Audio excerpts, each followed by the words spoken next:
Salut la commu. Salut Cyril TX, Tony Lausanne. Rorovir, hello.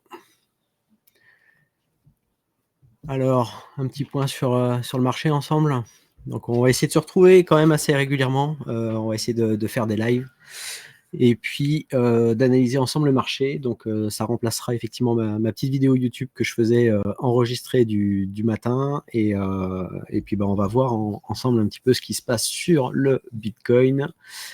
Et écoutez, on verra. On va Hello Everywhere BTC, MAF 4646. Yes, cool. Bon, voilà, ça arrive un petit peu. On a prévenu les gens sur le Discord. Bon, l'idée, c'est qu'on puisse regarder un petit peu ensemble ce qui vous intéresse. Donc, ouais, je vais vous faire un petit point un petit peu sur ce qui se passe là sur le BTC. Et puis, toujours avec notre analyse Ishimoku. Hein. Et puis, on n'utilise pas que l'Ishimoku, on utilise aussi les volumes. Voilà, vous voyez que j'ai tracé aussi moi les imbalances. Donc, on va essayer de voir ensemble ce que peut nous dire l'Ishimoku et notamment nos outils aussi d'ondulatoire sur ce qu'a fait BTC.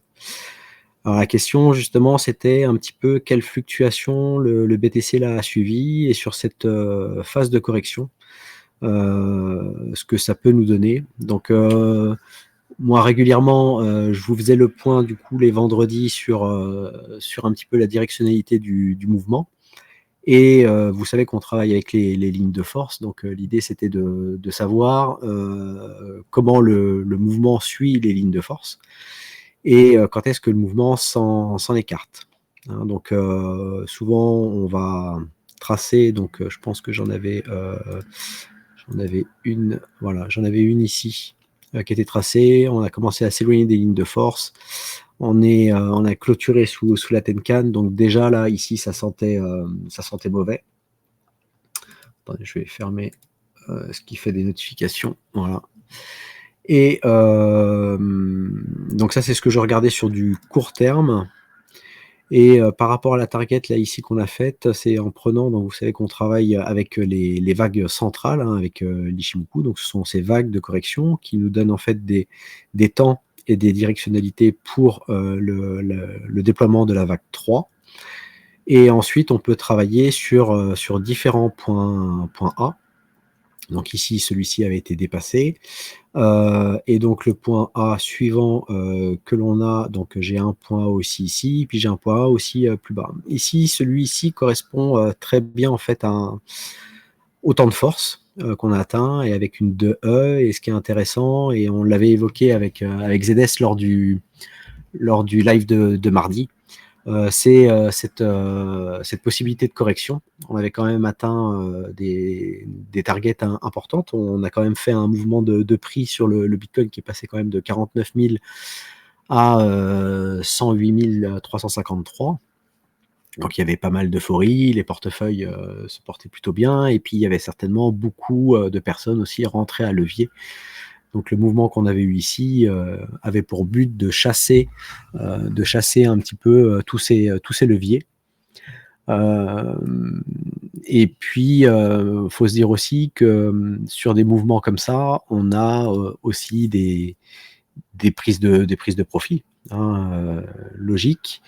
Et le mouvement avait été tellement impulsif aussi qu'on avait laissé ici des grandes zones ici d'imbalance après avoir cassé en fait cette partie-ci. Donc, on va dire que cet ATH, ce premier ATH ici qu'on avait fait à 73 777 et avec cette longue période ici de correction pendant quasiment 8 mois, hein, sur le Bitcoin, une fois cassé, on peut se poser la question si on va revenir le tester ou si à minima le prix pourrait revenir, en tout cas combler une partie d'imbalance, revenir dans cette imbalance, corriger pour montrer ensuite un signe d'achat pour repartir à la hausse. Alors oui, le bull run n'est pas fini, hein. En tout cas le mouvement haussier n'est pas fini. Ce qu'on voit ici, c'est une belle vague ici d'impulsion. Et il est logique, en fait, après un tel mouvement, de revenir chercher une correction. Donc là, ce qui est intéressant, c'est qu'avec l'Ishimoku, on a un cadrage. Donc on a un premier cadrage, donc du coup avec ce point hein, qui était pertinent pour faire ici la target de E, de revenir dans une zone qui pourrait se situer entre 85 000 et 82 000. Donc on va voir. Donc on a quand même des lignes correctrices ici qui sont qui peuvent mettre du temps, donc qui peuvent aller jusqu'à à partir de janvier. Le prix peut très bien venir très rapidement dans cette zone-là, retrouver un soutien acheteur et repartir à la hausse. C'est vraiment pas un problème pour ça. Donc la seule chose que l'on puisse faire en fait sur un mouvement comme celui-ci, c'est de voir si le prix va atteindre cette zone-là, de voir s'il y a de la réaction dans cette zone-là. On voit en tout cas qu'aujourd'hui là, enfin en tout cas depuis 3 jours, on a des mouvements quand même à la baisse qui sont assez impulsifs. Donc déjà, on vient de passer la Tenkan, donc on vient de placer maintenant avec le mouvement qu'on avait eu déjà hier, la Tenkan ici à la baisse. Et puis là, on prend les liquidités de ce creux-là. Donc il reste ensuite le creux ici qui était à 90 500, qui va être à voir. Donc, alors qu'est-ce que vous me dites dans le chat? Ce qui t'intéresse, c'est ETH. Ouais, on va pouvoir, on va regarder. Donc tu serais all-in si jamais on revient dans les 2700, 3000. On va regarder ce que ça peut nous donner sur l'ETH.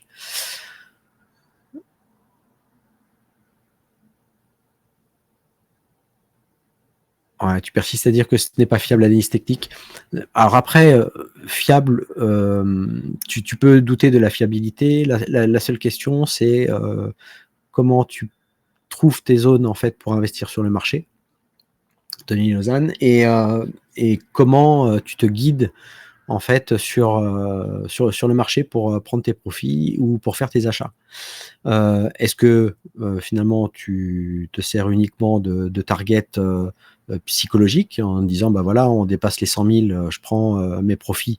Des fois même ça vaut le coup de prendre ses profits avant d'arriver sur un seuil aussi psychologique que les 100 000, c'est-à-dire se dire il va peut-être y avoir beaucoup de monde on peut avoir des très fortes réactions directement sur les 100 000, donc des fois sortir à 99 000 ou 98 000 et pas attendre le contron, c'est intéressant.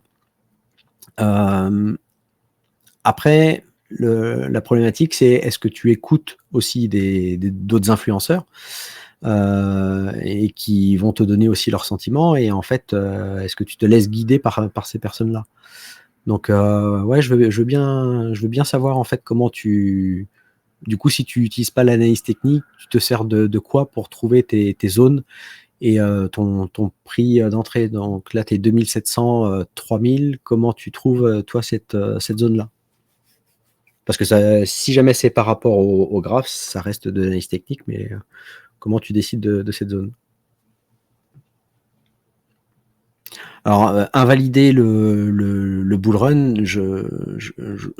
on peut regarder, hein, Cyril, mais réellement, il faut partir vraiment d'une vision beaucoup plus weekly sur le Bitcoin et observer en fait les mouvements. Donc, quand on a un bull run comme ceci et qu'on a les lignes qui sont toutes bien orientées à la hausse, un mouvement comme celui-ci, en fait, ne change pas ton momentum, par exemple, de ta tendance ici weekly, qui ne s'inverse pas. Ta Kijun, en fait, va commencer à s'infléchir qu'à partir de là.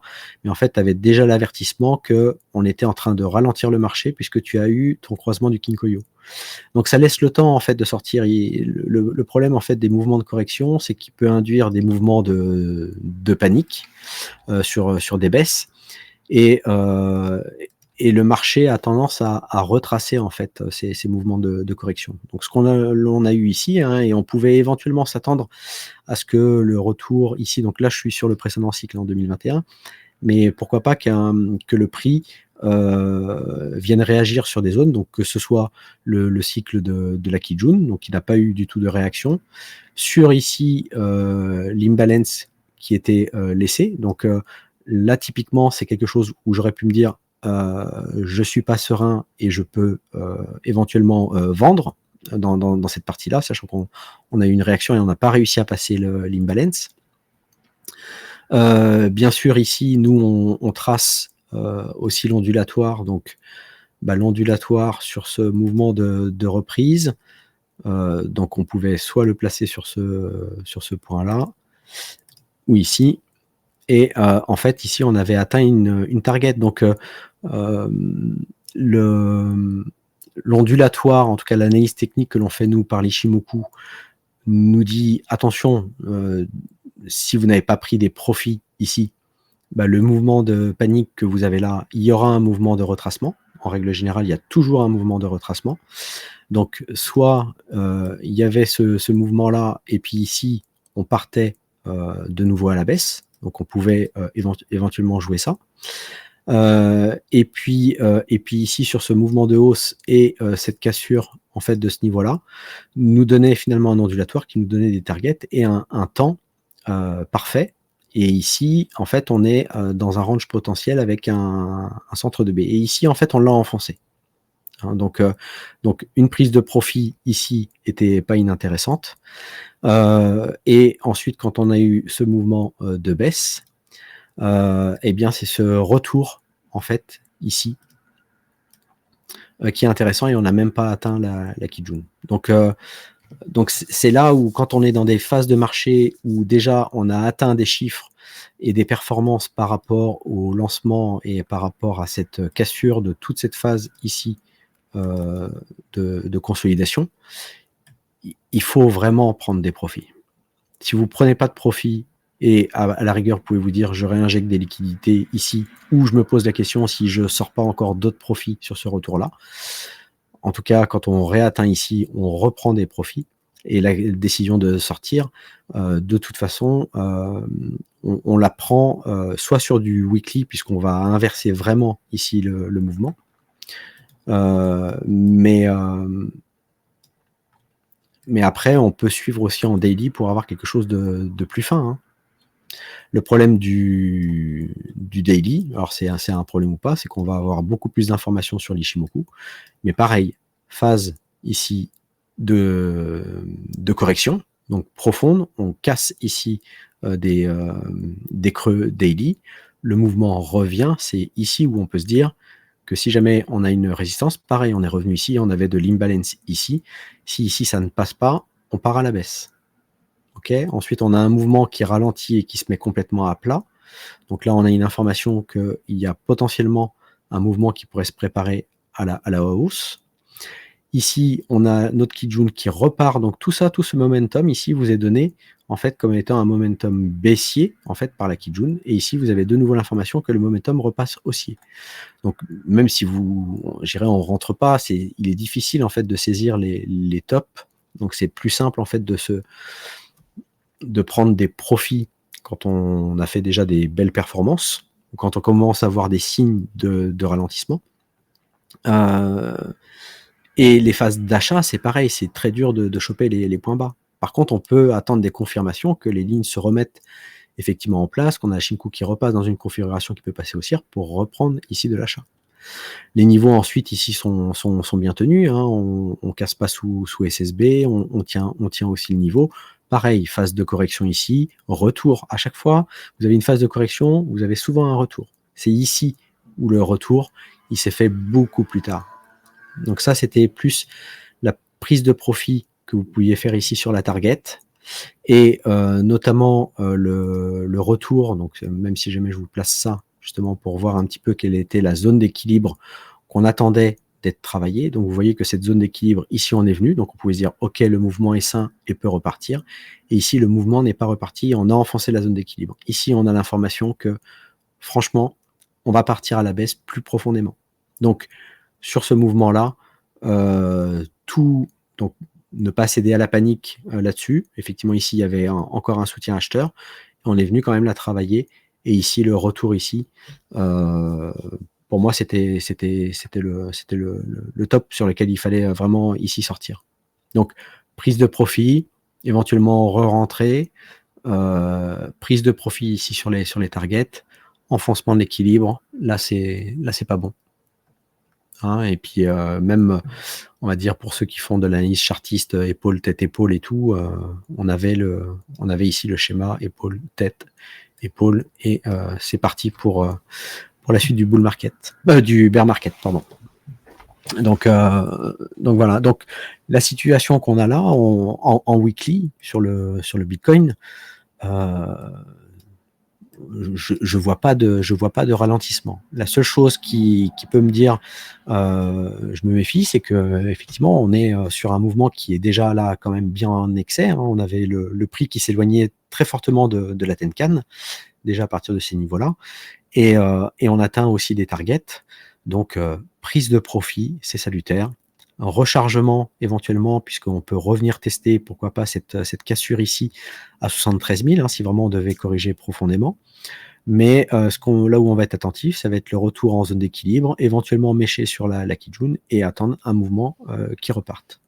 Donc voilà, si vous n'avez pas pris de profit ici, attendez de voir la correction, attendez de voir si on fait un retour comme ceci, et parce que là, du coup, ce mouvement-là va être assez ample, et donc on va certainement laisser de l'imbalance.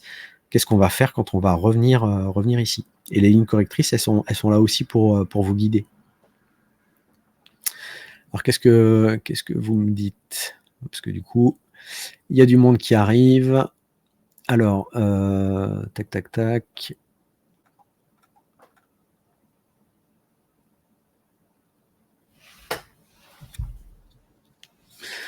Quel niveau de probabilité de bonne réponse tu considères l'indicateur comme fiable? Alors, il n'y a pas d'indicateur qui vous donnera, on va dire, des trades gagnants à 100%. L'idée sur le marché, c'est d'être plus gagnant en termes de statistiques que par rapport aux pertes. Donc bien sûr, il y a le money management. Quelqu'un qui est rentré ici sur toutes ces phases impulsives a clairement FOMO. Rentrer sur des 93 000 en se disant ça y est, on va partir à 200, 250 parce que tout le monde parle de target comme ça. C'est pas bon. Ce que vous voulez, là où vous voulez rentrer, ce sont sur des creux, c'est sur ces phases de retracement. ZS l'avait déjà bien expliqué. On avait eu un changement ici de rythme en fait, sur lequel on était acheteur nous sur ces zones-là. Donc à partir du moment où on rentre sur des zones comme ici, donc aux alentours des 55 000 ou aux alentours des 62 000, en se disant de toute façon on va aller rechercher notre haut de range ici. Donc déjà, on peut très bien prendre des profits ici sur du trade court terme. Et puis après, la cassure et la confirmation que l'on a même avec une bougie weekly, ici, vous donne clairement le fait de rester dans le mouvement. Ensuite, on enchaîne les bougies haussières. Simplement, vous rentrez à 55 000 ou 62 000, vous arrivez à 100 000, qui ne prend pas profit là-dessus, quoi? La question sur le marché, c'est le marché crypto vous offre des performances qui sont bien au-delà de ce que vous pourriez faire sur des fois le marché traditionnel, hein, sur quelqu'un qui va soit faire du stock picking sur du PEA, ou même investir sur des ETF type SP500 ou Nasdaq qui offrent des performances qui sont honorables, hein. À l'année, vous pouvez avoir, en règle générale, je crois que la moyenne sur 30 ans, c'est du 12%. Mais qui ne prend pas profit quand vous avez fait un plus 30%, 40%, presque plus 100%? Si vous êtes rentré à 55 000, vous avez presque fait plus 100% ici. Donc voilà. Donc Tony Lausanne, tu me dis non, je ne laisse pas guider par les influenceurs. C'est juste que si Trump achète à 3800, je veux bien lui vendre. Bah tout à fait. Et c'est exactement ce que font les bons traders, c'est que eux ont acheté à des prix où personne n'en voulait et ils vendent au prix où tout le monde en veut. Donc oui, Trump est quelqu'un qui débarque dans la crypto. Il y a peut-être son fils, effectivement, qui s'y connaît peut-être un peu plus que lui, mais lui vendre est pas une mauvaise décision. En tout cas, c'est parfait si jamais tu as pu prendre cette décision de prendre des profits et de recharger. Donc tu sais qu'il va y avoir une correction. Moi, ce qui m'intéresse, c'est de savoir comment tu détermines cette zone de 2700, 3000. Est-ce que tu le détermines avec des fibos? Tu le détermines autrement? Tu le détermines avec les volumes? Enfin, voilà, l'analyse technique, il y a plein d'indicateurs. Donc, bien sûr, vous pouvez utiliser des moyennes mobiles, vous pouvez utiliser les volumes, vous pouvez utiliser l'Ishimoku, vous pouvez utiliser le RSI. Il y a des tas de choses. L'idée, c'est d'avoir un esprit quand même cadré. Donc, on regarde forcément quand même l'action du prix. On regarde forcément les zones sur lesquelles il y a eu des zones d'échange de volume. Donc, ce sont des zones finalement un petit peu d'acceptation. Hein. Ce sont des zones qui ont fait consensus sur le marché pour que les acheteurs et les vendeurs s'échangent.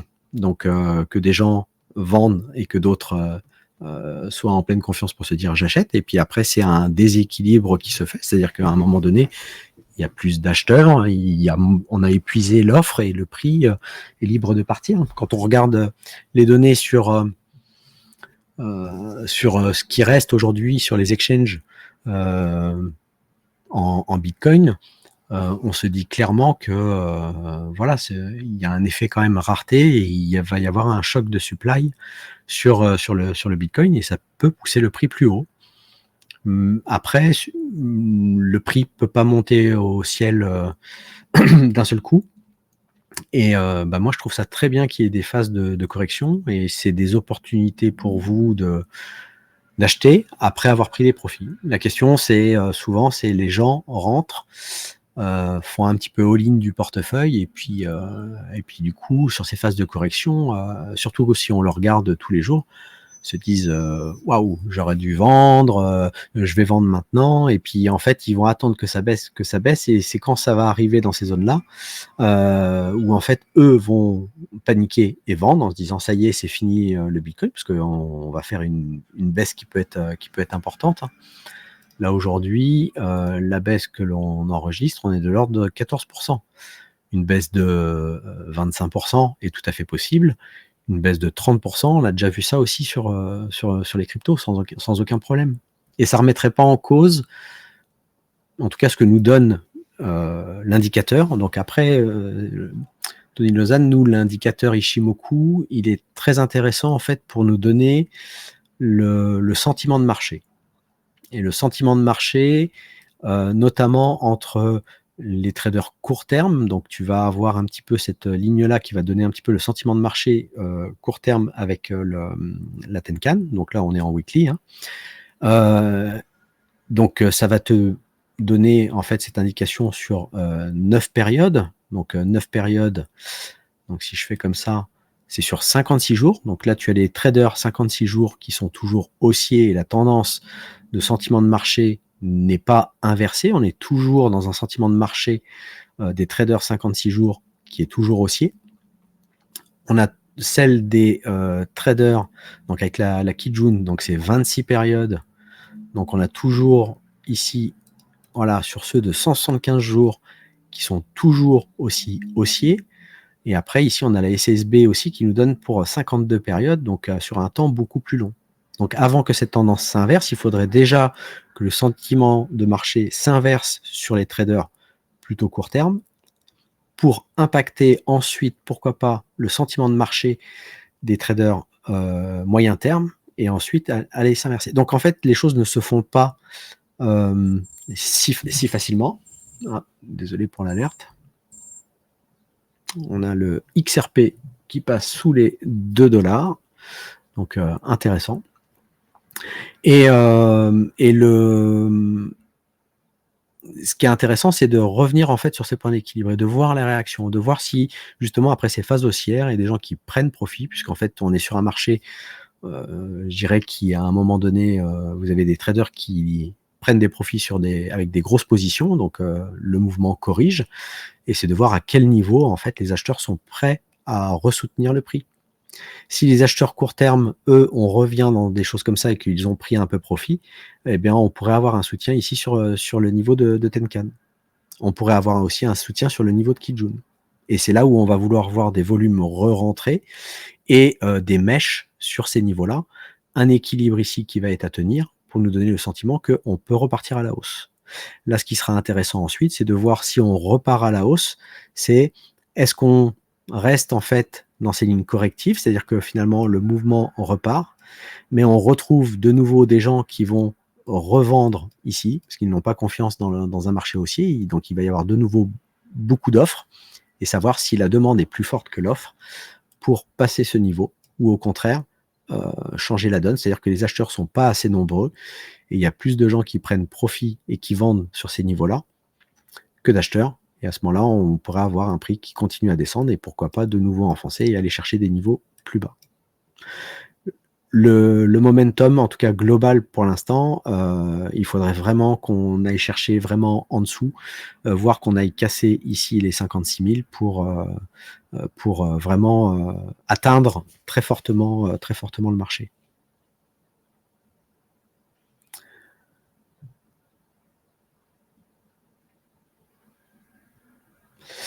Ouais, et la question est, en fait, moi j'ai suivi par exemple le trône depuis longtemps, mais sur le top de marché qu'on a eu sur le BTC ici, clairement il était pas vendeur. Il était pas vendeur. Là, nous, l'Ishimoku, et notamment avec l'ondulatoire, nous aide à cadrer en tout cas le mouvement, la force d'un mouvement. Est-ce que le mouvement de la vague 3 est aussi impulsif que le mouvement de la vague 1? Si c'est le cas, c'est intéressant.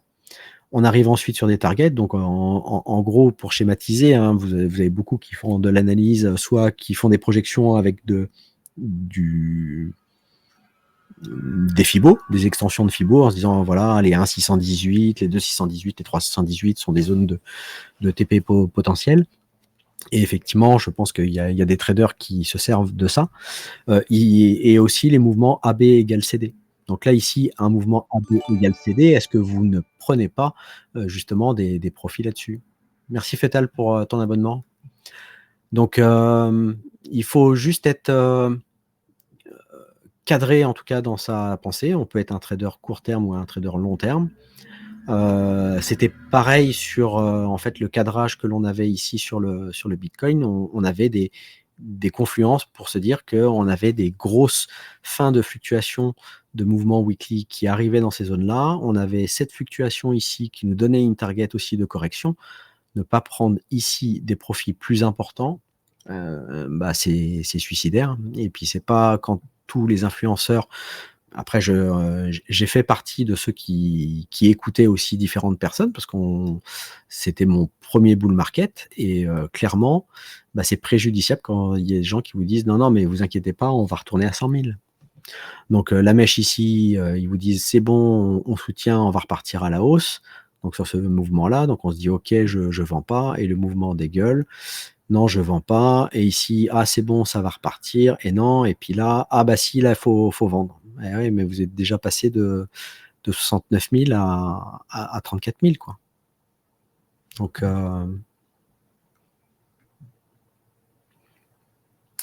Donc salut à tous, en tout cas, là, je vois Gorix, Zafarix, Bobby Lapointe, voilà, donc un petit live comme ça du vendredi, j'espère que ça vous plaît. Sur le trône, ok, bah oui, mais il y a une communauté qui s'appelle aussi le trône, ok, donc chacun son trône. Salut Arthos. Donc ouais, le mouvement donc de BTC, hop, je vais cleaner un tout petit peu tous mes pinceaux. On va cleaner ça. Tac. Donc oui, revenir sur une zone d'équilibre, et on en a parlé donc avec ZS, revenir en tout cas sur un niveau de Tenkan dans cette zone d'équilibre serait pas mal. Après, on peut descendre du coup dans les unités de temps. Donc c'est après ce qu'on cherche à faire, c'est comprendre du coup ce mouvement-là et le cadrer pour voir si on revient dans les zones. Donc là, on peut le faire. Donc en tout cas, les lignes d'Ishimoku, Tony Lausanne nous montre en tout cas que le sentiment de marché ici s'inverse. À partir du moment où ici, déjà, on brise avec cette bougie-là, et qu'on a la Tenkan qui passe à la baisse, on a une information que le court terme commence à baisser. Et ensuite, sur cette bougie, on impulse ici la baisse sur cette bougie-là. Là, on change le sentiment des traders moyen terme sur cette unité de temps 4 heures. Donc, on a vraiment l'information. Et ici, on a l'information qu'on n'arrive pas à tenir au-dessus des prix. Et donc, faut considérer vraiment les passages ici de la Shinku, qui a tenté de repasser au-dessus et qui n'a pas réussi, comme étant effectivement un rejet. Donc, en tout cas, le retour ici sur ce niveau-là était un niveau intéressant à vendre. Et ici, pour l'instant, la Kijun va nous montrer tout ce sentiment de l'unité de temps daily, vraiment pour nous représenter le momentum de l'unité de temps daily. Et on va pouvoir justement cadrer ce mouvement-là. Alors, je ne sais plus si jamais je l'ai fait. Je l'ai fait tout à l'heure en 40 minutes. Donc, on avait ce premier mouvement ici. On va peut-être passer même sur le 40 minutes, comme ça vous donnera un petit peu plus de vue. Donc ici, sur le mouvement 40 minutes, on est venu chercher notre target N. Donc on a fait notre AB égale CD, avec un petit peu d'excès. Un retour sur la zone d'équilibre et on est à peine venu la chercher. En tout cas, on a bien suivi ces lignes correctrices. Et on a eu ici un rejet sur la SSA. On est venu corriger ici plus profondément. Et maintenant, ici, on en est là. Donc, je reprends cette A, B, C ici à la baisse. On a lutté ici sur la target N qu'on n'a pas réussi à tenir. On est venu baisser juste après cette baisse dynamique passive, cette baisse passive de la Kijun, qui nous emmène plus bas. Donc, un mouvement de réaction ici sur la target V, et on va très certainement aller chercher ici la target E. Donc là, je vais réajuster au fur et à mesure de la descente le retour en zone d'équilibre possible. Donc maintenant, ce qu'il va falloir voir, c'est est-ce que ici on atteint un point bas? Est-ce que ici on va marquer un bottom? Est-ce qu'ici on va ralentir? On va commencer à rentrer justement à suivre ces lignes correctrices pour revenir dans la zone d'équilibre. Et cette zone d'équilibre, il faut la passer pour repartir à la hausse. Si on ne la passe pas, eh bien on peut continuer le mouvement baissier pour aller chercher nos targets plus basses. Donc la seule chose que l'on puisse voir, c'est éventuellement le nombre d'impulsions corrections que l'on a. Donc 1, 2, 3, 4, 5, 6, 7. On pourrait faire encore 8 et 9 éventuellement. Donc 7, 9, c'est intéressant. Donc soit on a une fin de mouvement ici, soit on peut faire un mouvement qui soit plus long et qui peut aller chercher plus loin. Voilà, je vais enlever ici mon point D pour pas qu'il vous gêne. Et là, on pourra aller chercher le début de notre zone d'imbalance ici. Donc pour l'instant, on suit ces lignes de force. Donc je me sers vraiment, Anthony Lozane, de l'ondulatoire, donc qui fait partie en fait vraiment de l'univers de l'Ishimoku. L'Ishimoku, en fait, c'est plusieurs théories qui constituent le cadre complet de l'Ishimoku, qui a été créé par Osoda à partir des années 30, et il a voué sa vie en fait à faire un système complet.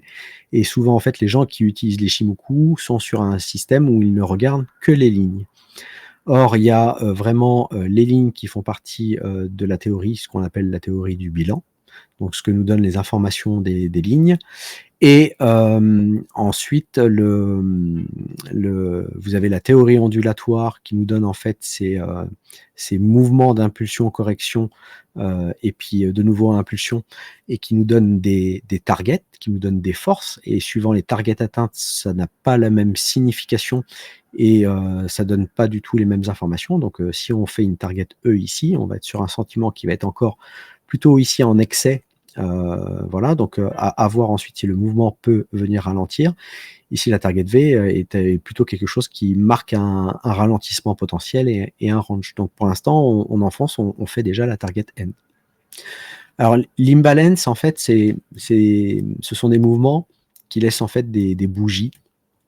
Donc ce sont des bougies très dynamiques, et sur lequel en fait il n'y a pas eu beaucoup d'échanges, et en fait le marché est venu plutôt vider le carnet d'ordre et en sachant que vous avez aussi des institutionnels qui sont à la fois, des fois, positionnés aussi bien à la vente qu'à l'achat. Et puis, vous avez aussi les algorithmes des market makers qui fonctionnent. Donc, on a souvent, sur des mouvements comme ceci, qui viennent vider le carnet d'ordre. Donc là, ici, j'ai une mèche, donc j'ai pas d'imbalance. Ici, j'ai de l'imbalance. Donc, ce sont quelque chose que vous pouvez tracer facilement. Alors, il existe des petits indicateurs qui vous les tracent automatiquement, mais c'est pas mal que vous arriviez à les reconnaître.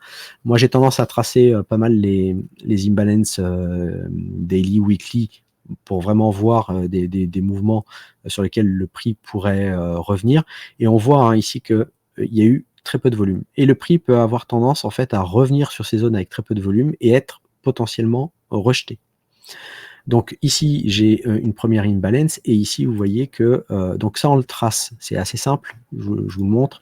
Vous prenez en fait sur un mouvement comme ceci, la bougie fortement baissière et vous avez la mèche de la bougie précédente et la mèche de la bougie suivante.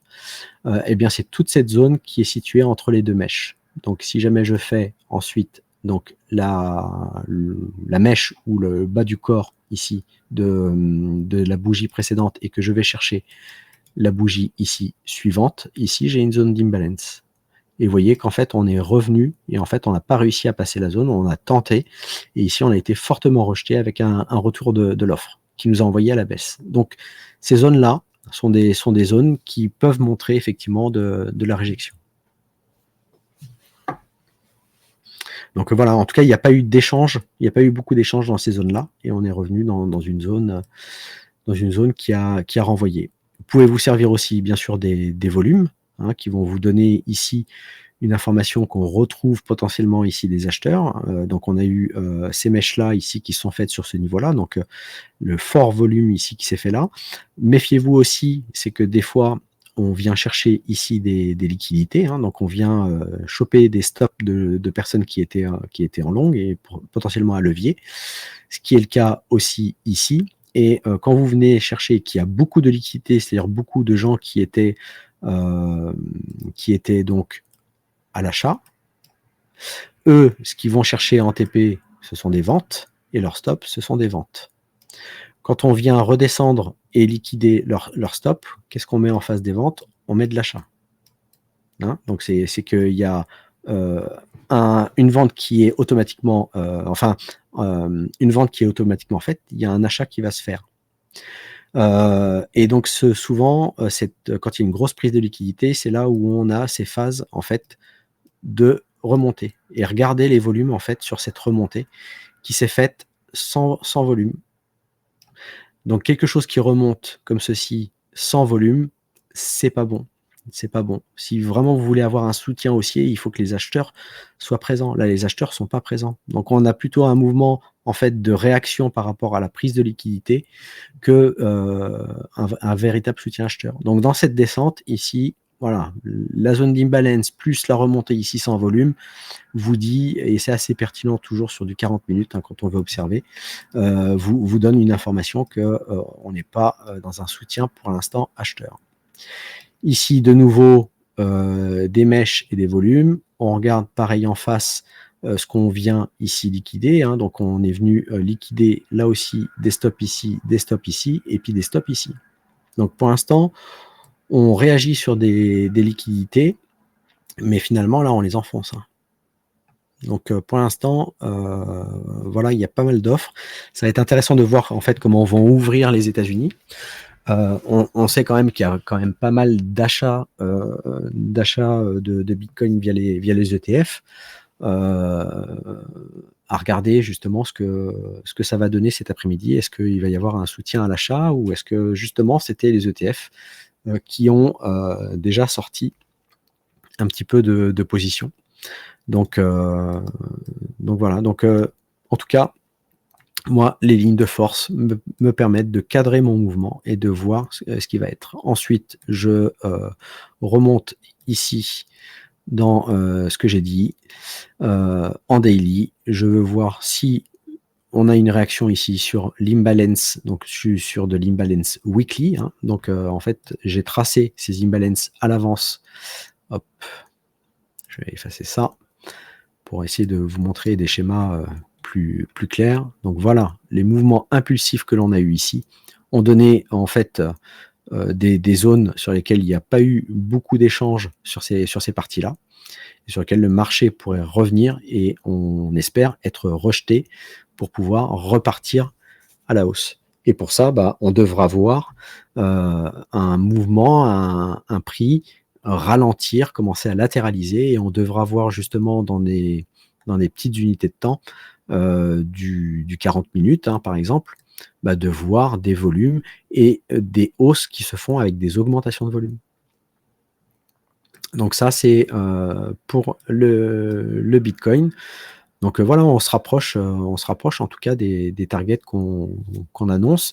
J'avais déjà titré la semaine dernière la correction sur cette semaine, donc on n'était pas surpris. En tout cas, l'analyse technique essaye de nous rendre plus zen sur le marché, de nous forcer à prendre des profits quand on se dit que, attention, on a des mouvements là qui deviennent un peu bizarres, et enfin voilà, ça se voyait quand même les mouvements qu'on avait sur le daily, la forte mèche ici, le retour en 1, là il y a de l'échange, il y a eu de l'échange, il y a eu vraiment ici à la fois des prises de profit, du soutien acheteur, voilà, et puis bon. Donc là, la Shinku, elle est pour l'instant rendue ici, elle a pas encore en daily clôturé sous les prix. Il va falloir voir justement ce que la réaction. Soit on a une réaction justement ici, donc ça sera intéressant de clôturer au-dessus des 93 175 pour éventuellement avoir un soutien de nouveaux acheteurs et avoir quelque chose qui reparte. On va avoir ce creux-là qui est important aux 90 500. Donc si on y va et qu'on l'enfonce, on a un signal vraiment d'intention pour l'instant vendeuse pour aller chercher des niveaux plus bas.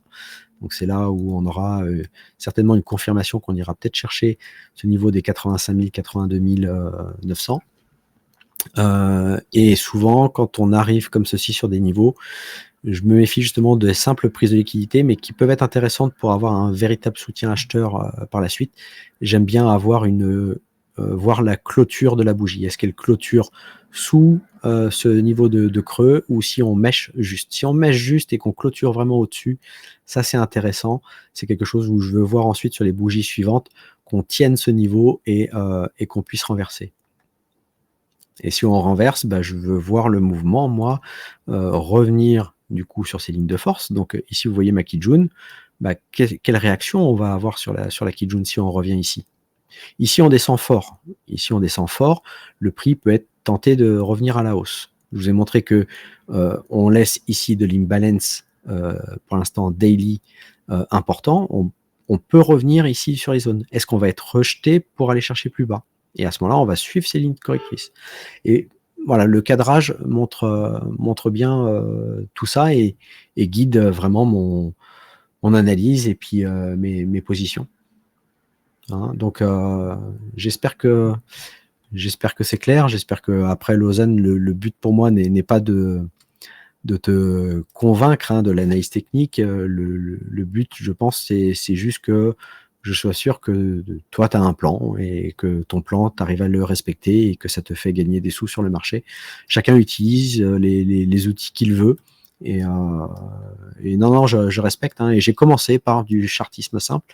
J'ai commencé avec du RSI. J'ai essayé d'étudier un petit peu tout. L'Ishimoku me donne un cadre qui me convient mieux et en tout cas qui me permet de prendre des décisions en toute sérénité. Et j'ai pas pris les profits que j'aurais voulu prendre totalement, mais en tout cas, voilà, ça me permet de recharger. Donc, rechargez pas trop tôt non plus. Alors, pourquoi dans ton indice des volumes, tu as des barres jaunes et bleues? Donc ça, c'est intéressant. C'est de considérer, donc ça c'est un outil, et je peux vous le mettre là sur le Twitch. Je vais vous le mettre, c'est VSA. Donc c'est un indicateur qui s'appelle Volume Spread for VSA de Hari Prasad Gopal. Et en fait, c'est quelque chose qui a été fait, c'est le volume spread analysis.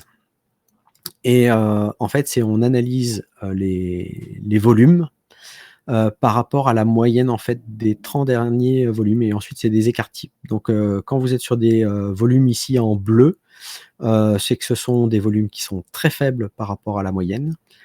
Ça, c'est plutôt en vert des volumes qui sont plutôt conformes à la moyenne des 30 dernières bougies, donc des 30 derniers jours ici. Et quand on est dans l'excès, voilà, donc ici, où on dépasse en fait d'un écart type, je crois, et puis ici, en rouge, c'est quand on dépasse de 2 écarts types. Donc on est vraiment dans des volumes extra. Ce qui est intéressant, c'est de toujours mêler votre analyse justement graphique. En fait, on regarde des bougies, et puis vous avez certainement entendu pas mal de gens vous dire: ah bah là, c'est un doji, c'est de l'indécision ou des choses comme ça. Mais regardez en fait des fois les tailles de bougies et les volumes qui sont faits. Ici, vous voyez que vous avez en fait une grande bougie avec un volume qui est plutôt moyen. Et en fait, des fois, on peut avoir, comme ici, finalement, une toute petite bougie avec énormément de volume. Donc, associer finalement la taille de la bougie par rapport au volume vous donne aussi l'information que, en fait, il y a eu pas mal ici, ça a essayé. Ah non, alors pardon, je me suis trompé, c'était juste la bougie d'avant. Mais vous retrouvez des situations comme ceci où vous pouvez avoir des toutes petites bougies. Je vais essayer de vous en retrouver. Qui sont intéressantes. Donc là, ici, comme ça. Donc là, ici, on a des, pareil, fort volume avec bougie. Et pareil, c'est intéressant, c'est de regarder la clôture.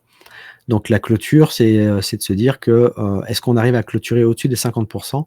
Et donc ici, on avait vraiment ici un soutien acheteur et un volume ici qui était plutôt de freinage, c'est-à-dire que les acheteurs reprenaient la main et ensuite on repartait en clôture ascendante de volume. Ici, on a eu de nouveau les acheteurs qui sont revenus en fait enfin le prix est revenu dans cette zone-là.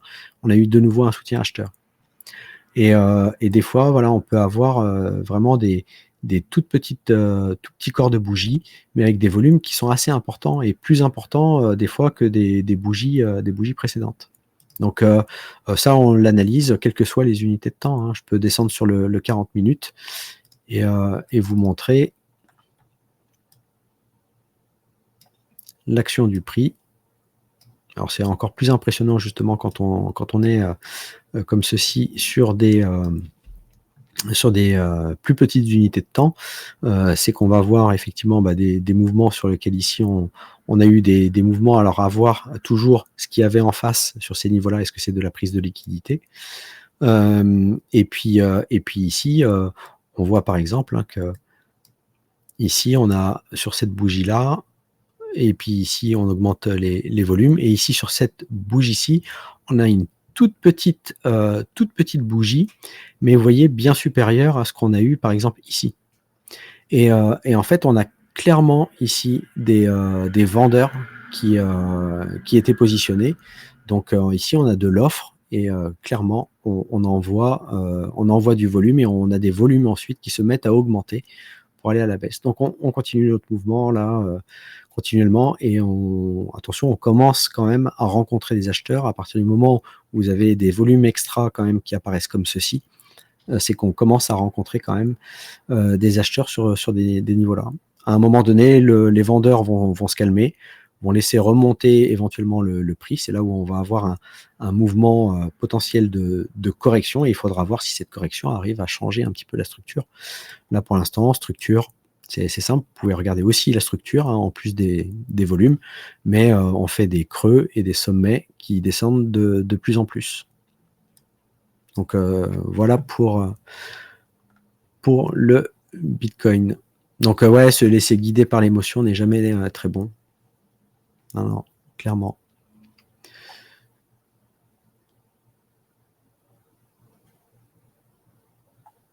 Qu'est-ce que j'ai dit? Ne pas recharger trop tôt? Ah oui, alors ne pas recharger trop tôt, et bien en fait vous voulez voir en fait des soutiens acheteurs sur des choses où vous voulez recharger. Donc merci Gold Rainbow et ses pattes. pour ton abonnement. La question, c'est à quel niveau tu veux rentrer. Et en fait, c'est pour ça qu'on cadre notre analyse avec des zones, en fait de potentiel rejet de marché, c'est-à-dire là où les acheteurs pourraient être de nouveau positionnés. On savait qu'on avait des acheteurs qui étaient positionnés. Vous voyez ici les volumes que l'on a eu. Donc on a des acheteurs qui étaient positionnés ici. Est-ce qu'ils tiennent encore le marché? Ou est-ce que ces acheteurs-là ont pris des profits justement et ne sont plus en position?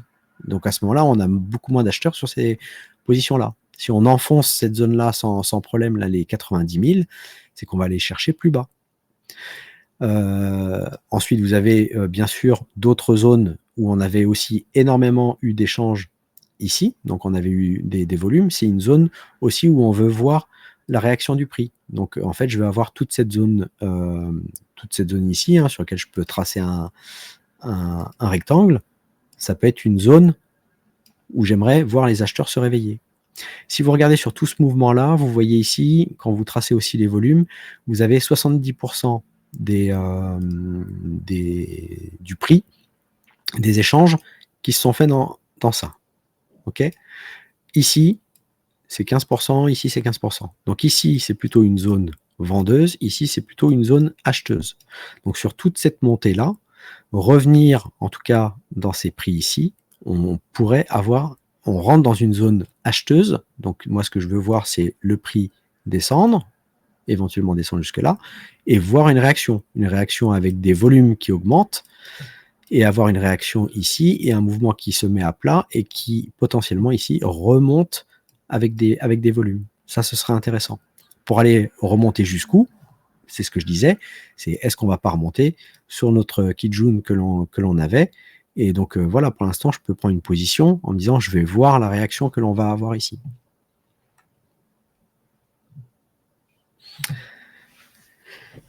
Donc voilà, après, vraiment sur le daily, on était toujours sur des sommets ascendants. Donc il faut vraiment, c'est si on casse ici, voilà, ça va être un point important. On pourrait inverser un petit peu la vapeur pour quelques jours, quelques semaines. Et après, ça va être de voir quand est-ce que le prix peut être capable de repartir. S'il y a un fort soutien acheteur, franchement, on peut avoir un mouvement de reprise qui peut toujours être impressionnant. Sur le Bitcoin, il est capable de faire des choses. J'espère pas qu'on ait une correction qui dure encore des semaines et des mois. Mais voilà, on peut pas préjuger en fait du cycle. Est-ce qu'il ressemble totalement au précédent cycle? Il sera très certainement différent. Il y aura obligatoirement des différences. Donc il faut juste qu'on réfléchisse en toute logique, et c'est le but de la chaîne, de le faire de cette manière-là. Le TH, bien écoutez, voilà, moi j'avais cette fluctuation ici qui était tracée en ABC, donc en daily. Ici on a fait la target 2E, donc pareil, là on corrige, on pète ici cette zone-là, on influe ici notre Kijun à la baisse. J'avais une zone de retour à l'équilibre possible entre 3199 et 3119. Donc si on l'enfonce, et pareil, c'est ce que je dis, c'est on peut mécher en dessous, on peut revenir jusqu'au niveau de SSB sans problème. Ce qui compte, c'est de clôturer au-dessus des 3119,14. Si on ne clôture pas au-dessus, c'est qu'on va aller chercher plus bas. Pour l'instant, ici en daily, j'ai juste une vague de baisse. Donc, qui dit une vague de baisse dit voilà un potentiel ensuite retour. Donc ce qui va être important, c'est voir si on soutient ici sur la SSB. Et donc si on a une correction, voir si on a une correction sans volume. Donc ça sera qu'une correction. Est-ce qu'on va revenir sur le niveau ici de Kijun? Est-ce qu'on va avoir une réaction? On a laissé aussi pas mal d'imbalance ici. Donc, quelle réaction on va avoir là? On va regarder dans les plus petites unités de temps, et c'est là où on descend en fait. Quand on arrive sur ces niveaux-là, on descend sur le 40 minutes pour voir ce qui se passe, pour voir si le prix arrive à passer ou ne va pas arriver à passer. Et si le prix redescend comme ça, je recoupe ma position si jamais je suis rentré sur des niveaux ici. Donc en fait, on zoome uniquement quand on arrive sur des niveaux pivots clés. Donc pour l'instant, pour l'instant, oui, Tony Lausanne, si tu es toujours ici, revenir sur un niveau entre les 2700 et puis les 3000. Donc moi, je verrais bien effectivement un retour, pourquoi pas ici pour l'instant là sur la SSB, peut-être une réaction ici, une correction, et pourquoi pas aller chercher du coup soit des niveaux plus bas. Donc c'est pour ça que voilà, re-rentrer ici, ça peut être une possibilité. Et c'est là où je vais voir, c'est peut-être même voir ce qui se passe ici dans les plus petites unités de temps, parce qu'on est déjà ici sur le retour à l'équilibre. Je vous efface. Tac. Les traits de pinceau. Donc là, on commence à avoir des volumes ici qui rentrent. Donc là, on avait pris ici les liquidités. On avait laissé pas mal d'imbalance ici. Donc là, c'est intéressant de voir ce qui se passe. On avait quand même ici pas mal de zones d'échange. Donc si vous regardez, voilà, on revient ici dans une zone où il y avait eu pas mal d'échanges. Donc est-ce qu'on va retrouver un soutien acheteur ici ou aux alentours des 3020? Donc on va rentrer ici dans une zone où on va avoir des acheteurs plus agressifs. Voilà, l'action du prix va être intéressante. Mais avant de repartir à la hausse, il faut absorber tout ce momentum baissier que l'on a. Donc ça va pas se faire, en tout cas là, en quelques minutes. Alors pourquoi la timeline 40 minutes? C'est parce que, en fait, pour respecter le cadrage temporel de l'Ishimoku, donc quand on travaille du monthly, weekly, daily, 4 heures, et donc après quand on descend, on veut respecter en fait ce même écart en fait de nombres et de multiplicateurs. Donc on descend sur le 40 minutes, mais vous pouvez très bien utiliser le 45 minutes, c'est très très bien. Donc nous, voilà, avec l'Ishimoku, on va vraiment cadrer monthly, weekly, daily, 4 heures, 40 minutes, 7 minutes, 1 minute. Voilà, c'est à peu près ce qu'on fait. Après, on a des gens qui sont traders scalpers, donc qui vont travailler comme ceci, et qui vont travailler à partir de 3 unités de temps. Donc si tu es plutôt sur un investisseur long terme, tu vas travailler ton weekly, daily 4 heures par exemple. Si jamais tu es plutôt un peu plus moyen terme, tu vas travailler plutôt sur des horizons de quelques jours, de quelques semaines, bah, tu vas travailler du daily 4 heures, 40 minutes. Si tu n'as pas le 40 minutes, parce qu'il faut avoir effectivement, je pense, l'abonnement plus ou premium, je ne sais plus sur TradingView, eh bien c'est d'utiliser toi le 45 minutes sans aucun problème, tu n'auras pas trop de variations, hein, c'est pas un souci. Et si tu es plutôt un trader voilà, pour quelques heures ou 1 ou 2 jours maxi, bah tu peux trader 4 heures 40, 7 minutes. Après je mets le 30 minutes parce que souvent en fait avec les volumes et avec les marchés et notamment avec les institutionnels, pardon, eux travaillent beaucoup avec des rotations de 30 minutes. Donc voilà, donc c'est assez intéressant de voir les rotations de 30 minutes. Je vous invite aussi à revoir le replay sur le live Twitch de mardi soir avec ZS, où on a montré comment on pouvait trouver des zones d'achat intéressantes grâce aussi au VWAP, puisqu'en fait on a quand même pas mal de machines, d'algo, qui permettent en fait de placer les ordres et de répartir les ordres et sur des prix qui sont jugés par les algos comme étant des zones de prix intéressantes. Donc vous avez les prix moyennés en fait par les volumes, et donc ça c'est assez intéressant aussi à regarder. De rien, Monsieur Mariotti, moi je suis là pour ça. Je suis passionné d'analyse technique et de trading. J'ai débarqué en fait dans les cryptos en 2020, et en fait j'ai vite compris que l'émotionnel me faisait défaut, que j'avais pas d'analyse, j'avais pas de plan, et donc j'ai commencé à m'intéresser à l'analyse technique. Donc bien sûr j'ai suivi différentes communautés, hein, et donc il y en a que j'aime toujours écouter. Après voilà, le but c'est de pas se laisser influencer, mais j'ai découvert en fait l'Ishimoku avec la chaîne cryptologique et avec ZS Trader qui a vraiment une expérience de près de 10 ans sur l'Ishimoku, et quelque chose qui, à mon goût, n'a jamais été approfondi suffisamment sur le côté européen ou américain. Il y a très peu de lecteurs en fait des tomes de l'Ishimoku écrits par le créateur de l'Ishimoku, qui s'appelle Goichi Osoda, et lui a étudié en fait les tomes en japonais, Et en fait, c'est beaucoup plus profond que simplement les lignes. Donc après, vous pouvez avoir des techniques de trading qui marchent très bien simplement avec les lignes. Par contre, vous n'aurez pas toute la profondeur que peut vous offrir Nishimoku dans votre analyse et dans votre trading. Donc, ouais. Le XRP, hop, je vais effacer ça. Le XRP, est-ce que je l'ai quelque part? Tac. Le XRP, on va enlever ici les VWAP. On va se placer, hop, comme ceci, en bougie.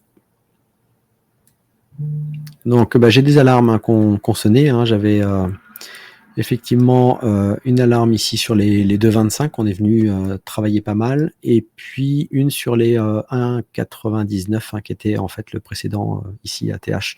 Donc ici, vous n'avez pas tout l'historique. Je crois que l'historique, il faut que je me remette sur peut-être XRP, US. On peut peut-être le regarder comme ça. Voilà. Donc là, sur des zones comme ça, précédentes ATH, on avait un ATH ici sur les 3,31 qui était intéressant. Donc à voir ce que ça peut donner. Donc voilà, donc on peut mettre des extensions de Fibo. Il y en a qui jouent avec des extensions de Fibo pour voir ce que ça peut donner. Voilà, je suis pas fan. J'ai regardé justement et c'était le Trône qui donnait quelques extensions de Fibo pour des prises de profit potentielles.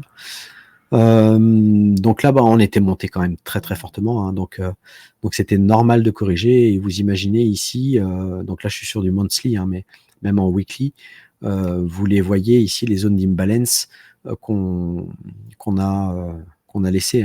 Donc ici très peu d'imbalance, un tout petit rikiki, voilà. Donc plutôt comme ça.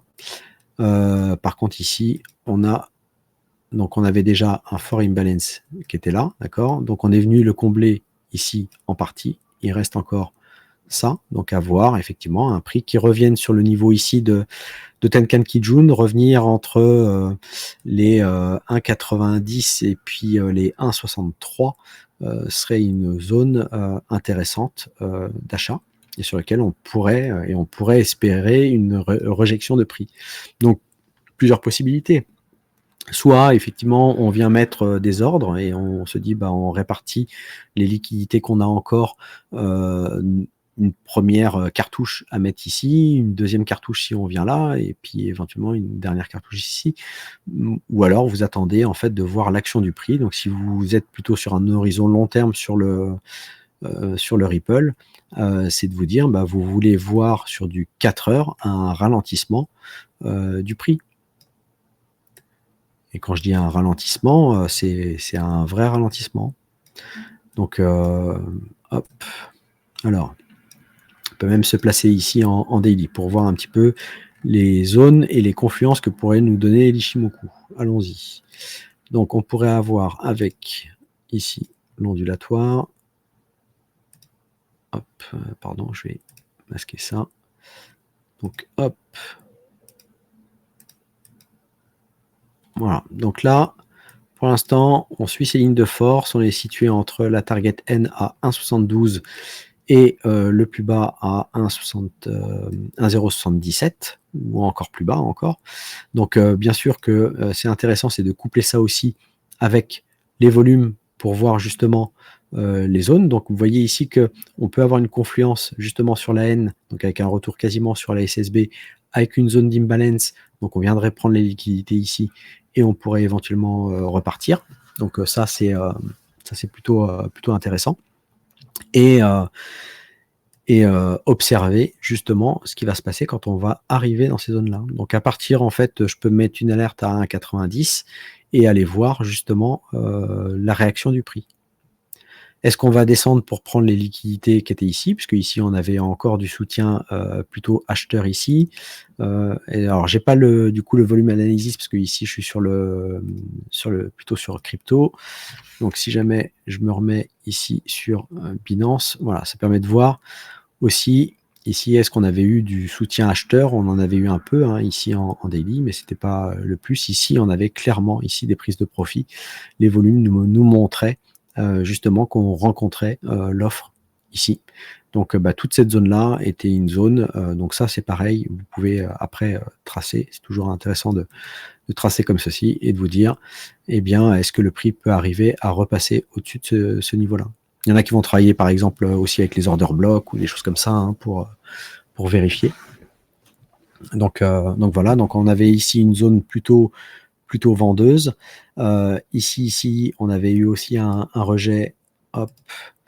Donc ici, on avait, mais on avait plutôt ici une faiblesse de la demande. Hein. Donc ici, on avait une remontée sans volume, donc il n'y avait pas franchement d'acheteurs. Et ici, voilà, il y avait clairement pas grand-chose, et ce qui a poussé le prix à redescendre. Donc on pouvait aussi avoir cette zone-là qui pouvait être intéressante à observer. Donc voilà, toutes ces zones-là, ces faiblesses de volume, ces remontées ici sans volume, vous donnent l'information que pour l'instant, ça n'est que de la correction et que c'est plutôt les vendeurs qui ont la main. Et ici, on a une augmentation ici des volumes sur la baisse. Donc on va voir quand est-ce que ces volumes commencent à faiblir et que l'offre commence à s'épuiser. Est-ce que ça vous aide en tout cas ces analyses? Est-ce que vous aimez ça? Et puis c'est quelque chose qu'on peut faire, je dirais régulièrement, même sur des alts hein, que vous me soumettez. Moi voilà. Donc après, je dis pas que j'ai une science infuse sur tout ce que sur tout l'Ishimoku, voilà, mais en tout cas, j'essaye de cadrer mon raisonnement de manière logique. J'espère en tout cas que ça puisse vous guider. Et donc voilà, ça permet comme ça de faire un petit peu le point sur le marché. Donc voilà, donc le XRP plutôt, alors hop, je vais me mettre même en grand écran, comme ça pourra même servir pour découper pour YouTube. Donc hop, on va enlever ce niveau ici d'alarme. Donc on est sur un retour sur les XRP sur les 1,96 hein, qui ont sonné. Donc c'était un précédent ATH du XRP qui était ce niveau-là. Donc on peut avoir une réaction ici et du coup être simplement un retest pour repartir, un retest que l'on a déjà eu ici. Donc si on clôture déjà ici en daily au-dessus de ce niveau-là, ce sera intéressant. Si on ne vient pas prendre ici les liquidités qu'on avait ici au 1,90, ça voudrait dire qu'on retrouve potentiellement un soutien à l'achat. Pour l'instant, j'ai quand même pas de volume ici, en tout cas pas autant de volume que là. Donc on verra ce qui va se passer en début d'après-midi sur le XRP. Sinon, on est rendu pour aller chercher les 1,72 et pourquoi pas aller chercher plus bas encore les 1,077 sur le XRP. Donc pour l'instant plutôt vendeur ici sur la zone qui était aux alentours des 2,73. Donc le XRP est pour l'instant en phase de correction. Voilà. Donc si on n'a pas de clôture ici, on va être sur une latéralisation potentielle encore sur ce niveau de prix là. Il pourrait y avoir encore de l'échange. Sur le BTC, donc sur le BTC en daily, je vous ai indiqué qu'on avait atteint ici une target, ici une target 2 avec un point A que moi j'ai placé pour l'instant ici au 16 septembre et qui me permettait d'avoir une target de prix dans le temps 2 et pourquoi pas un mouvement correctif avec pour l'instant une zone d'équilibre que je vais zioter entre 85 et 82 900. Et pour l'instant, on est baissier, on prend les liquidités des creux précédents. C'est ce creux-là, par contre, ici, qui va être important à 90 500 pour voir si on a une réaction ici des acheteurs. C'était là où les acheteurs s'étaient montrés de manière importante et on l'avait observé ici sur les volumes. Il y avait eu énormément de volume ici. Après, on a de l'imbalance weekly qui nous tend les bras, qui est en confluence ici avec les zones d'équilibre. Donc un retour vers, pourquoi pas la SSB, sera intéressant à voir si on a déjà un rejet ici au niveau de la SSA qui correspond au début de notre imbalance. Donc ça, c'est pour le Bitcoin, mais pour l'instant, toujours baissier. Et attention au mouvement de correction, c'est-à-dire que ici, correction, ici, on peut très bien revenir sur la Kijun pour aller chercher enfin cette zone-là et voir ce qui s'y passera. Hein. Donc voilà, méfiez-vous des corrections, et des corrections notamment qui se font ici sans volume. Ce que vous allez vouloir voir, c'est qu'est-ce qui va se passer ici, ou également aussi un peu plus haut, c'est-à-dire dans cette zone ici, où il y a de l'imbalance qui a été laissé. Ça, c'est pour le Bitcoin. Et sur le TH, donc là, on a déjà cassé ici ce creux, on a infléchi nos lignes de l'Ishimoku, la Tenkan-e et la Kijun à la baisse. On a une réaction pour l'instant sur la SSA, donc on avait du volume hein, ici qui s'était déjà échangé.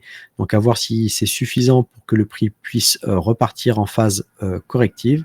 Donc pourquoi pas revenir là aussi sur la Kijun et voir si le mouvement repart à la baisse ou si au contraire on arrive à repasser au-dessus et puis on vient refaire des choses plutôt haussières pour revenir chercher les niveaux hauts. Mais bien sûr, ça va dépendre aussi de Bitcoin, puisque finalement, l'Ethereum ne surperforme pas depuis un moment le Bitcoin. Donc, pour l'instant, c'est pas lui qui arrive à être autonome sur le marché pour repartir. Donc ça y est, ça repart.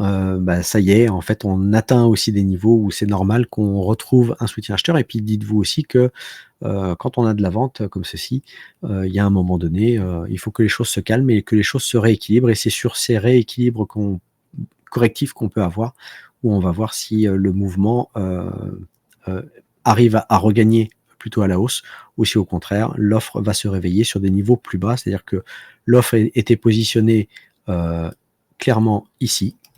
Maintenant, on pourrait retrouver l'offre sur des niveaux plus bas et notamment sur des niveaux sur lesquels on a laissé de l'imbalance. Donc voilà, moi les niveaux à partir de Kijun et jusqu'à ici, les 3795 peuvent être des niveaux sur lesquels on pourrait avoir des rejets à la baisse. Et bien sûr, pareil, on observera grâce à l'Ishimoku la clôture daily de la Shinku si on passe sous les prix. Et si on passe sous les prix, on peut très bien avoir un mouvement de prix donc qui reviennent, comme je dis, qui restent sous les prix mais qui reviennent sur les niveaux ici de Kijun, et à voir si on a un rejet ou si au contraire le prix arrive à passer au-dessus. Donc pour l'instant, notre Ishimoku qui nous sert à faire le sentiment de marché, et bien voilà, ça nous sert énormément pour cadrer ces vagues correctives et voir ce qu'il en est. Donc en tout cas, voilà, on a des volumes, et puis ici, on arrive dans des zones où il y a un petit peu de réaction. Ici, il y a un peu de volume. Donc, à voir. En tout cas, revenir sur les 2000, plutôt les 3000 hein, au niveau de la SSB dans un premier temps. Et puis, voilà. Donc, restez prudent. J'espère que vous avez pris des profits. Si jamais vous voulez acheter des alt, faites votre plan pour trouver les zones qui peuvent être intéressantes pour vous à l'achat. Et pour ça, je vous invite vraiment, c'est à revoir. Hop, on va masquer ça.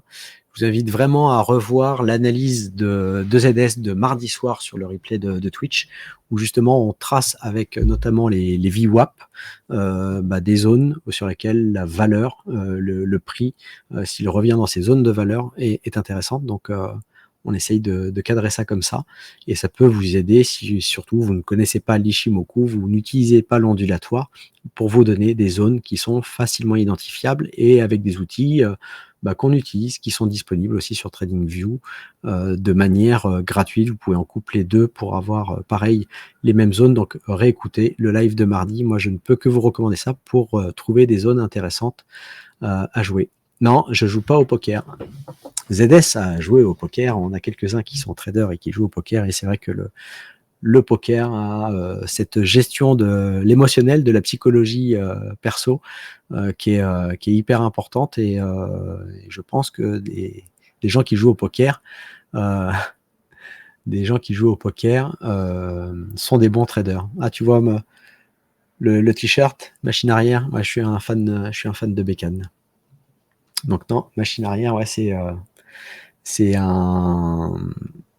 des t-shirts que vous pouvez acheter pour gagner un tirage au sort en fait des motos. Donc à chaque fois que j'achète le t-shirt, j'espère gagner une moto. Ok. Perso, depuis ces dernières semaines, je ne regarde que BTC, tout le reste le suit. Ouais, ouais. Et c'est clair qu'on n'a pas de altcoin season ou quoi que ce soit, donc non, c'est pas. Il y a quelques alts qui étaient intéressantes pour se placer. Hein. C'est clairement hein, les XRP, les HBAR. Il y a eu des beaux mouvements là qui sont revenus. Il fallait prendre des profits sur Link. Hein. On arrivait sur des niveaux où voilà, on était passé quand même des 11 à 30.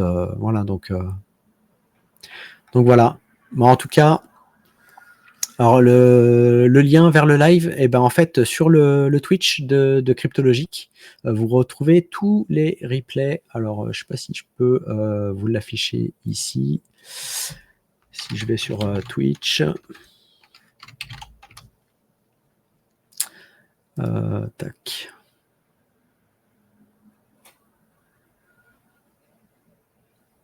Si vous faites Cryptologique FR, là où vous êtes, vous allez retrouver en fait sur la chaîne, hop, on va mettre ça en off, vous retrouvez normalement toutes nos anciennes vidéos. Alors, elles sont où? Ah, je suis pas connecté. Normalement, quand vous êtes connecté, vous voyez les précédentes vidéos. Donc, c'est celle de mardi dernier. Hein, donc, normalement, vous devriez avoir les vidéos. Là, je suis pas connecté. Donc, n'hésitez pas. Vous allez retrouver la vidéo de mardi dernier avec ZS. Et elle est disponible pendant 60 jours. Donc, aucun souci pour regarder ça. Et franchement, ça va vous aider si jamais vous voulez vous replacer de manière optimale sur des alts sur cette phase de correction. En tout cas, moi, je vais vous souhaiter un bon week-end. Et puis, je vous retrouverai semaine prochaine. Donc, voilà, bah, restez connectés à Cryptologique FR sur Twitch. Activez la petite cloche, hein, suivez-nous et puis activez pour pouvoir être notifié des prochains lives. Je les ferai certainement comme ceci, sur des créneaux à peu près, voilà, comme ça, midi. Ça me paraît pas mal. Ou des fois le matin. Et puis, vous retrouverez certainement ZS qui va en faire et vous faire des points, justement, très précis avec l'Ishimoku sur le BTC et sur vraiment une vue comme ça sur 2-3 jours que vous pourriez faire. Donc merci à vous, merci pour en tout cas tous ceux qui nous suivent, hein, Checker, Tinmar89 et puis pour les abonnements, donc merci Le Braz, Belvedere, merci pour Labo, Golden Rainbow et ses pattes, qu'est-ce que j'ai, Fetal, Maro 023, en cartonne, Sky D4N, M8 Nix, Eliedan, One Crypto, Altmos, Jean-Max 35, voilà, tous ceux qui nous ont suivis sur ce live. Merci à vous. Et puis bah, je vous dis à très bientôt. Allez, ciao ciao et bon week-end.